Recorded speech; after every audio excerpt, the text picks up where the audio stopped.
Muito bom ter você aqui de volta. Nós estamos já na reta final aqui da série sobre o fruto do Espírito.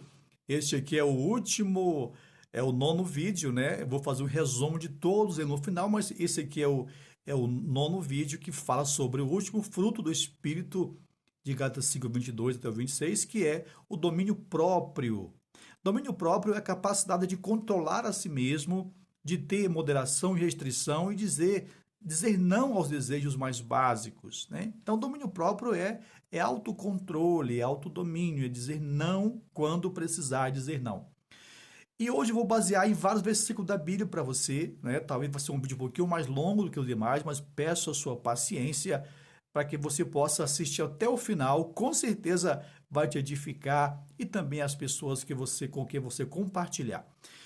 Provérbios 16:32 diz: aquele que é tardio em irar-se é melhor do que o poderoso, né? Aquele que tem controle sobre si mesmo e é tardio em irar-se, ele é melhor do que o poderoso. Então, o domínio próprio é a habilidade de controlar as emoções, os impulsos, os desejos, permitindo o agir de Deus na nossa vida, permitindo com que vivamos de acordo com os valores que Deus estabelece na sua palavra. E vamos falar hoje sobre domínio próprio, então. Então, como ter domínio próprio, né? Pergunta talvez, mas se eu preciso produzir esse fruto, na verdade o Espírito produz em nós esse fruto, mas o que é domínio próprio? Vejamos então algumas características do que é a falta do domínio próprio, primeiramente, para você poder entender, não é? Então, o orgulho é uma característica de falta de domínio próprio. Salmo 19, versículo 13 diz: também da soberba guarda o teu servo, que ela não me domine. Então serei irrepreensível e ficarei livre de grande transgressão. Então aqui o salmista fala para o Senhor guardá-lo da soberba, né, que é o orgulho, e que o orgulho não o domine. Então, o orgulho é uma característica de falta de domínio próprio. Quando a pessoa não tem autodomínio, o primeiro sinal é ser uma pessoa orgulhosa, é não reconhecer os seus erros, né? A pessoa vai fazendo coisas erradas sem reconhecer que está errando, né? Sem ter essa percepção de que está errando. Também a impaciência é um sinal de que falta domínio próprio. Provérbios 16:32 diz: melhor o longânimo do que o herói da guerra e o que domina o seu espírito do que o que tomou uma cidade. Então ele diz que aquele que domina o seu espírito é melhor do que aquele que toma uma cidade. E o paciente, o longânimo, é melhor do que o herói de guerra, né? Olha a expressão aqui. Então, quem não sabe esperar também não se domina e logo comete erros inconsequentes, né? Quem não sabe esperar o seu momento, o seu tempo e tal. Então, isso por causa da impaciência. Uma outra situação também que denota que alguém não tem domínio próprio, não tem o fruto do domínio próprio, é o descontrole. Descontrole emocional, em todos os aspectos da vida. Provérbios 25, versículo 28 diz: como cidade derribada que não tem muros, assim é o homem que não tem domínio próprio. Olha, assim como uma cidade que não tem muro, não é uma cidade derrubada, que alguém entra a hora que quer e faz o que bem quer, assim também é aquela pessoa que não tem domínio próprio, né? Ela age por impulso, ela não tem barreiras que o impeça. Então a pessoa sem domínio próprio, ela fica descontrolada e não tem mais condições de saber sobre suas próprias ações, né? A pessoa fica descontrolada porque ela não tem domínio próprio das suas emoções, das suas atitudes, do seu comportamento. Um outro sinal de que alguém não tem domínio próprio em si é a ignorância. Salmo 32, versículo 9 diz: não sejais como o cavalo ou a mula, sem entendimento, os quais com freios e cabrestos são dominados.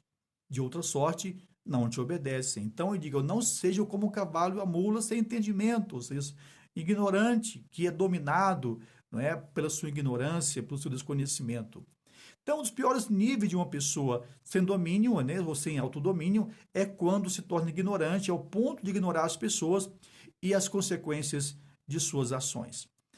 É uma pessoa que está domada, né, dominada pelo orgulho, né, pela impaciência, passando a não ter controle sobre suas ações. É uma pessoa que se torna ignorante também e não tem controle, não tem domínio sobre si. Vejamos então que como dominar, então, essas situações e como então praticar o domínio próprio, né? Eu falei sobre características de quem não tem um fruto do Espírito, domínio próprio. Agora eu vou falar sobre o que é preciso dominar, né? Nós precisamos ter autocontrole, domínio próprio. O que eu posso dominar? Dominar minha vontade, por que não? Gênesis 4:7 diz: se procederes bem, não é certo que serás aceito? Se todavia procederes mal, eis que o pecado jaz à porta.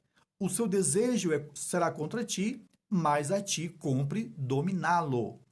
Aqui o Senhor Deus está falando para Caim, que estava muito irado com Abel, seu irmão, estava, ah, sabe, muita raiva, né, com muita ira de Abel, porque Deus aceitou a oferta de Abel e não aceitou a de Caim, porque ele foi irresponsável, ele não foi dedicado ao Senhor.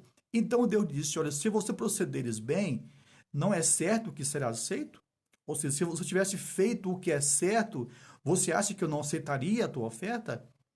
Agora, se todavia procederes mal, se fizer aquilo que é errado, de qualquer jeito, eis que o pecado jaz à tua porta. Agora Deus diz: agora cabe a você dominá-lo. Você tem o direito de dominar o pecado, dominar o mal. Mas Caim, infelizmente, não deu ouvidos a Deus e acabou matando seu irmão, e isso foi uma tragédia que está nas páginas da Bíblia Sagrada. Então, as nossas vontades precisam ser dominadas por Deus. Para isso, é necessário ter conhecimento de si mesmo e também das fraquezas que nós precisamos dominar. Então, se você conhece a si mesmo, sabe da sua debilidade, sabe das suas fraquezas, então aprenda, diga: Senhor, nesta área, eu preciso que o Senhor me dê autocontrole nestas áreas que eu não posso mais viver dessa forma, né? Então, a nossa vontade precisa ser dominada e isso acontece através da ação do Espírito de Deus em nós. Também precisamos dominar a língua. Esse aqui é complicado, né? Tiago faz um textão longo, né? Tiago 3, versículo 2 ao versículo 8, ele diz o seguinte: porque todos tropeçamos em muitas coisas. Se alguém tropeça no falar, é um homem perfeito, capaz de refrear também todo o corpo. Ora, se pomos freio na boca dos cavalos para nos obedecerem, também lhes dirigimos o corpo inteiro. Observai igualmente os navios que, sendo tão grandes e batidos de ventos fortes, por um pequeníssimo leme são dirigidos para onde queira o impulso do timoneiro.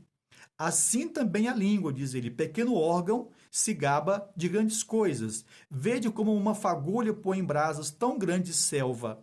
Ora, a língua é fogo, é mundo de iniquidade. A língua está situada entre os membros do nosso corpo e contamina o corpo inteiro. E não só põe em chama toda a carreira da existência humana, como também é posta ela mesma em chamas pelo inferno. Pois toda espécie de feras, de aves e de répteis e de seres marinhos se doma e tem sido domada pelo gênero humano. A língua, porém, nenhum dos homens é capaz de domar. É mal incontido, carregado de veneno mortífero. Tiago descreve aqui que a língua é algo muito perigoso. Ele diz que o homem é capaz de dominar os navios, as feras, os répteis, aves, mas não é capaz de dominar a sua própria língua. Ele diz que a língua, ela pode, assim como um pequeno fogo incendeia uma grande floresta, uma grande selva, assim também a língua do homem pode dominar e incentivar uma guerra, né? Pode ser devastador numa guerra, no conflito familiar e em vários aspectos da vida da pessoa. Então, o grande desafio que Tiago coloca aqui é controlar a própria língua, né? Então, ter domínio próprio, controlar a língua. E também controlar os pensamentos. Filipenses 4:8 diz: finalmente, irmãos, tudo o que é verdadeiro, tudo o que é respeitável, tudo o que é justo, tudo o que é puro, tudo o que é amável, tudo o que é de boa fama, se alguma virtude há e se algum louvor existe, seja nisso o que ocupe o vosso pensamento. Então, Paulo fala aqui que precisamos ocupar os nossos pensamentos com aquilo que é bom, aquilo que é agradável, aquilo que é justo, aquilo que é perfeito, aquilo que dá honra a Deus, aquilo que é agradável dentro das pessoas, né? Então, precisamos saber também onde como controlar os nossos pensamentos e também controlar as nossas ações. Primeira carta de Paulo aos Coríntios, capítulo 9, versículo 25, Paulo diz: todo atleta em tudo se domina. Aqueles para alcançar uma coroa corruptível, nós, porém, a incorruptível. E Pedro, então, na sua carta, diz que assim como Deus é santo, precisamos também ser santos em toda a nossa maneira de agir, ou seja, todo o nosso comportamento. Então, controlar o comportamento, você saber dominar-se, ter autodomínio, ter domínio próprio sobre as tuas atitudes, isso vai te fazer um ser muito melhor. E no final, entender que não podemos fazer nada disso se não for na presença de Deus. É Deus que nos ajuda, é Deus que nos ensina, é Deus que nos dá força para a gente conseguir o que nós queremos e controlar a nossa vida debaixo da sua palavra. Que Deus te abençoe, querido, te ajude a ser um cristão melhor a cada dia, em nome de Jesus. Meu abraço, meu carinho a você.